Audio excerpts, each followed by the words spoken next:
চট্টগ্রামের পটিয়ায় রাতের আঁধারে নিষিদ্ধ সংগঠন ছাত্রলীগ তাদের প্রতিষ্ঠা বার্ষিকী পালন করছে।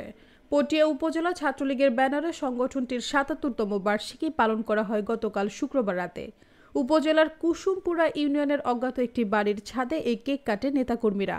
এ সময় তারা নানা স্লোগান দেয়। হাতে গোনা ২০ জনকে দেখা যায় ছবিতে। রাতে সামাজিক যোগাযোগ মাধ্যমে এর একটি ভিডিও ছড়িয়ে পড়লে আলোচনা সমালোচনার ঝড় ওঠে। এমনকি আইনশৃঙ্খলা রক্ষাকারী বাহিনীর সদস্যদের তৎপরতা শুরু হয়। সংগঠনটির প্রতিষ্ঠা বার্ষিকী উপলক্ষে কেক কাটা অনুষ্ঠানে ব্যানারে লেখা ছিল, শেখ হাসিনা আসবে, বাংলাদেশ হাসবে, জয় বাংলা বাহিনী শিরোনামে একটি ডিজিটাল ব্যানার ছিল। ব্যানারে বড় করে ছবি সোহান পাই কুসুমপুরা ইউনিয়ন পরিষদের সাবেক ইউপি সদস্য যুবলীগ নেতা খোরশেদ আলমের। তিনি গত ৫ আগস্টের পর থেকেই পলাতক রয়েছেন। পটিয়া থানার ভারপ্রাপ্ত কর্মকর্তা ওসি আবু জায়েদ মোহাম্মদ নাজমুন নূর বলেন, রাতের আধারে কোথাকার কোনো বিল্ডিংয়ের ছাদে নিষিদ্ধ সংগঠন ছাত্রলীগের কিছু নেতাকর্মীরা জড়ো হয়ে তাদের দলের প্রতিষ্ঠা বার্ষিকী পালন করছে।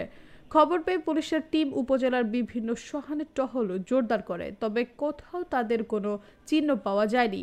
চট্টগ্রাম দক্ষিণ জেলা ছাত্রদলের যুগ্ম আহ্বায়ক এস.এম. হোসেন নয়ন বলেন, নিষিদ্ধ সংগঠনের হয়ে যারা কাজ করবে তারা দেশ ও জাতির শত্রু, তাদের আমরা দেশদ্রোহী হিসেবেই বিবেচনা করব। নিষিদ্ধ সংগঠনের কার্যক্রম করার দুঃসাহস যারা দেখিয়েছে তাদের বিন্দু পরিমাণ ছাড় দেওয়া হবে না। দেশের প্রশ্নে কোনো আপোষ নেই।